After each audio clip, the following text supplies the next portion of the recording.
A lo largo de la historia han existido criminales cuya perversidad ha dejado una marca imborrable en la sociedad. Asesinos que no solo arrebataron vidas, sino que dirigieron su violencia hacia los más indefensos, los niños. Individuos que, amparados en la manipulación, el engaño o la brutalidad, cometieron actos atroces sin mostrar el más mínimo rastro de arrepentimiento. Desde depredadores oportunistas hasta asesinos metódicos y calculadores. Hoy desentrañaremos los perfiles psicológicos de estos criminales, su modus operandi y los factores que los llevaron a convertirse en los peores verdugos de la inocencia. También exploraremos cómo la criminología y la psicología forense han ayudado a revelar la verdad detrás de sus mentes perturbadas. Los casos que abordamos no son solo historias de horror, sino testimonios de la parte más oscura de la humanidad. Y comprenderla es el primer paso para prevenir que vuelva a ocurrir. Bienvenidos al camino hacia el asesino.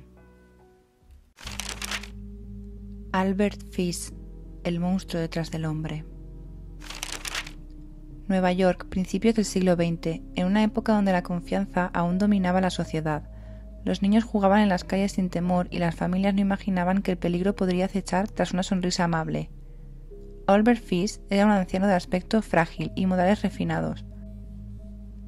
Para quienes lo conocían, parecía un hombre inofensivo, alguien que difícilmente despertaría sospechas. Sin embargo, la verdad era muy diferente. Fish era un depredador. Su mente estaba plagada de impulsos oscuros que él mismo describía como incontrolables. Utilizaba su carisma para ganarse la confianza de niños y familias, aprovechando cualquier oportunidad para acercarse a sus víctimas. Su historia es un claro ejemplo de cómo los trastornos psicológicos no tratados pueden desencadenar actos impensables. ¿Qué puede llevar a una persona a cometer actos tan atroces? En el caso de Albert Fish, los expertos han señalado varios factores: una infancia llena de abuso, un entorno de negligencia y un desarrollo psicológico marcado por experiencias traumáticas. Desde temprana edad mostró signos de sadismo y pensamientos perturbadores, los cuales fueron evolucionando hasta convertirlo en un asesino. Su perfil psicológico revela una mente completamente desorganizada y dominada por tendencias masoquistas y sádicas. Fish experimentaba placer en el sufrimiento, tanto propio como ajeno, lo que lo llevó a desarrollar una obsesión por la tortura y el dolor. Su trastorno psicótico, combinado con delirios religiosos, lo hacía justificar sus actos como parte de un destino predeterminado. Además, presentaba signos de esquizofrenia y alucinaciones que reforzaban su comportamiento. En cuanto a su modus operandi, Fish actuaba con premeditación y paciencia. Primero se ganaba la confianza de las familias, presentándose como un hombre amable y servicial. Luego identificaba a su víctima y planeaba cuidadosamente su acercamiento. Su persuasión era tan efectiva que lograba que los niños lo acompañaran sin levantar sospechas. Una vez aisladas, sus víctimas eran sometidas a su cruel fantasía, siempre justificando sus actos con creencias delirantes. Los crímenes de Fish involucraban el secuestro de menores a quienes engañaba con promesas de regalos o comida. Luego los llevaba a lugares apartados donde ponía en práctica sus retorcidas ideas. A lo largo de los años confesó haber cometido múltiples asesinatos, aunque solo se lograron confirmar algunos. Su crueldad impactó tanto a la sociedad como a los investigadores del caso, dejando una huella imborrable en la historia criminal. Pero la historia de Fish también nos obliga a reflexionar sobre la importancia de la detección temprana de trastornos psicológicos. ¿Se podría haber evitado su descenso a la oscuridad si hubiera recibido ayuda? ¿Cuántos otros casos podrían prevenirse si prestáramos más atención a los signos de alerta? Finalmente, Fish fue capturado y llevado ante la justicia. Su juicio fue uno de los más impactantes de su época, con testimonios que dejaron helados a todos los presentes. Su condena puso fin a una serie de crímenes que aterrorizaron a la sociedad, pero también dejó una pregunta en el aire. ¿Qué podemos hacer como sociedad para evitar que casos como este se repitan? Andrei Chikatilo, el carnicero de Rostov. Unión Soviética, década de 1970. En un país donde el control gubernamental era absoluto y la policía mantenía un fuerte dominio sobre la población, pocos imaginaban que un asesino en serie pudiera operar impunemente. Sin embargo, en los bosques y estaciones de tren, Andrei Chikatilo aprovechaba su posición como profesor y trabajador estatal para atraer a sus víctimas. Bajo su apariencia de un hombre común se escondía un depredador con impulsos incontrolables. Chikatilo, un hombre de carácter reservado y tímido, luchó desde la infancia con problemas de impotencia y baja autoestima. Su historia está marcada por el trauma de una infancia difícil en tiempos de hambruna y por una madre estricta que le inculcó miedo y sumisión. Con el tiempo desarrolló una personalidad reprimida que derivó en una peligrosa obsesión por la violencia. Su perfil psicológico revela una mente perturbada por años de frustración y rechazo. Incapaz de establecer relaciones sanas, Chikatilo canalizaba su rabia de la manera más violenta posible. Presentaba signos claros de un trastorno de personalidad antisocial, junto con una incapacidad para sentir empatía o remordimiento. Además, su método de asesinato se caracterizaba por un patrón repetitivo y meticuloso, lo que le permitió eludir a las autoridades por años. En cuanto a su modus operandi, Chikatilo actuaba con precisión y planificación. Sus víctimas solían ser niños, adolescentes o mujeres jóvenes, a quienes abordaba en estaciones de tren o caminos solitarios. Con engaños les prometía ayuda o compañía, para luego llevarlos a lugares aislados, donde cometía sus crímenes. Su habilidad para evitar sospechas y su perfil bajo le permitieron continuar con su racha criminal por más de una década. Los crímenes de Chikatilo dejaron una marca imborrable en la sociedad soviética. Su capacidad para pasar desapercibido en un sistema policial supuestamente impenetrable puso en evidencia las fallas de la investigación criminal de la época. Durante años se arrestó a sospechosos equivocados y la falta de tecnología forense dificultó su captura. Finalmente, en 1990, Chikatilo fue arrestado tras una exhaustiva investigación. La recopilación de pruebas y su propia confesión detallada fueron suficientes para llevarlo a juicio. En 1992 fue condenado por múltiples asesinatos y sentenciado a la pena de muerte. Su caso marcó un antes y un después en la criminología soviética y expuso la importancia de técnicas modernas de investigación. Wesley Alan Dodd, el depredador del oeste. Estados Unidos, finales de la década de 1980. La comunidad de Vancouver, Washington, estaba a punto de enfrentarse a una pesadilla que nadie había anticipado. Durante años, Wesley Alan Dodd luchó en silencio contra impulsos oscuros que lo consumían poco a poco. Sus crímenes impactaron al país y abrieron un debate sobre la peligrosidad de los delincuentes reincidentes. Dodd creció en un ambiente aparentemente normal, pero desde muy joven mostró señales preocupantes. A medida que crecía, desarrolló una fijación con el abuso infantil, llevando a cabo pequeños ataques que fueron ignorados por las autoridades debido a la falta de denuncias o a la falta de un sistema efectivo para rastrear estos comportamientos. Con el tiempo, sus actos evolucionaron hasta convertirse en crímenes mucho más graves. El perfil psicológico de Wesley Alan Dodd revela a un hombre con un trastorno de personalidad profundamente arraigado. Sin empatía ni remordimiento, veía a sus víctimas como meros objetos para satisfacer sus deseos. Su nivel de planificación y meticulosidad demuestra una mente calculadora, alguien que sabía lo que hacía y evitaba ser descubierto. Sin embargo, a diferencia de otros asesinos seriales, Dodd nunca mostró señales de querer detenerse. Al contrario, sus fantasías solo aumentaban con el tiempo. Su modus operandi era meticuloso y premeditado.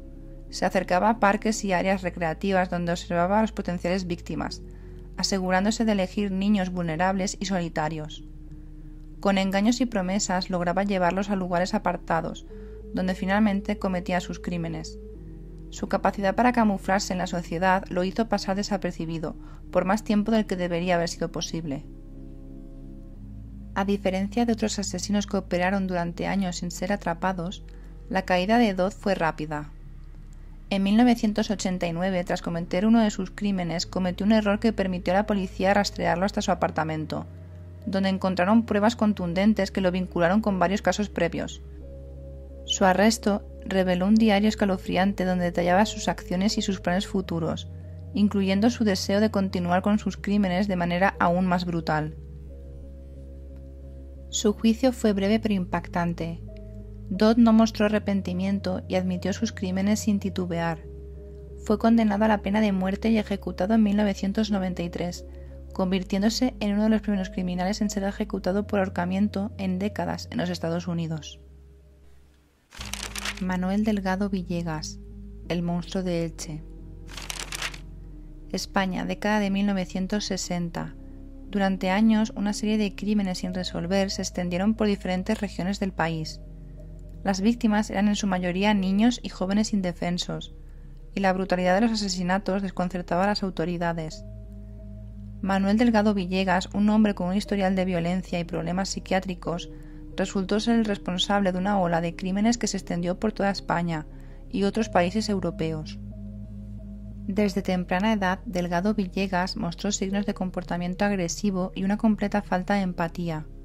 Su infancia estuvo marcada por la violencia y el abandono, lo que lo llevó a una vida de vagabundeo y criminalidad. Su carácter impulsivo y su capacidad para manipular a quienes lo rodeaban lo convirtieron en un depredador difícil de rastrear. El perfil psicológico de Manuel Delgado Villegas revelaba una mente profundamente perturbada. Sufría de impulsos homicidas incontrolables y mostraba un desprecio absoluto por la vida humana. Su falta de apego emocional y su instinto nómada le permitieron moverse sin ser detectado durante años, dejando un rastro de víctimas en su camino. Su modus operandi era impredecible, lo que dificultó su captura. Atacaba en cualquier oportunidad que se presentara, eligiendo principalmente a niños y jóvenes en situaciones vulnerables. Se acercaba a sus víctimas con engaños o amenazas y actuaba con extrema violencia antes de desaparecer sin dejar rastro. La captura de Delgado Villegas ocurrió en 1971, cuando fue arrestado por un crimen menor. Durante su interrogatorio confesó una serie de asesinatos que las autoridades ni siquiera habían vinculado entre sí.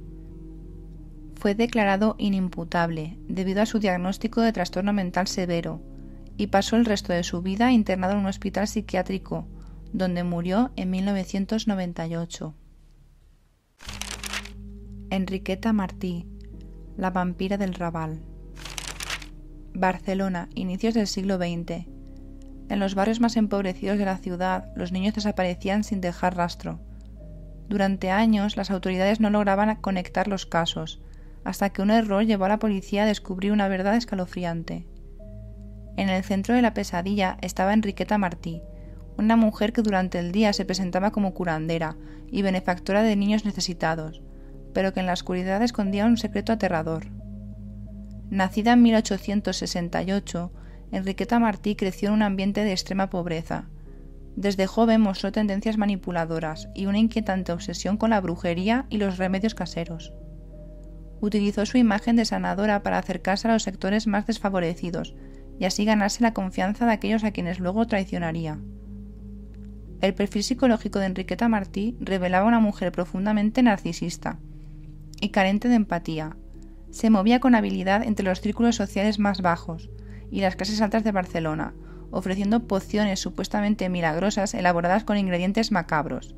Su doble vida la ayudó a encubrir sus actividades durante años. Su modus operandi consistía en secuestrar niños de la calle o de familias humildes con la promesa de brindarles refugio. Se sospecha que además de someter a sus víctimas a terribles abusos, utilizaba sus cuerpos para fabricar ungüentos y remedios que luego vendía a la alta sociedad, aprovechándose de la superstición y la desesperación de la época. La caída de Enriqueta Martí ocurrió en 1912, cuando la policía, siguiendo la pista de una niña desaparecida, irrumpió en su domicilio y descubrió pruebas irrefutables de sus crímenes. Fue arrestada y encarcelada, pero nunca llegó a enfrentar un juicio, ya que murió en prisión en circunstancias sospechosas antes de que pudiera ser sentenciada. Los crímenes que hemos analizado en este episodio no solo nos muestran la brutalidad de quienes los cometieron, sino también la fragilidad de aquellos que fueron sus víctimas. Cada historia nos recuerda que el mal no siempre se presenta con una máscara aterradora. A veces se esconde detrás de rostros aparentemente comunes, de figuras en las que nadie sospecharía. Desde la psicología criminal sabemos que estos asesinos no nacen, sino que se forman a lo largo de vidas marcadas por el abuso, la marginación o trastornos no tratados. Sin embargo, no hay justificación para los actos que cometieron. Lo que nos queda es aprender, entender sus patrones y mejorar los sistemas de prevención e investigación para que ningún niño vuelva a ser víctima de depredadores como ellos. Las cicatrices que estos crímenes dejaron en la sociedad nunca desaparecerán, pero recordar a las víctimas y estudiar a sus verdugos es la única manera de asegurarnos de que la historia no se repita. Gracias por acompañarme una vez más en el camino hacia el asesino.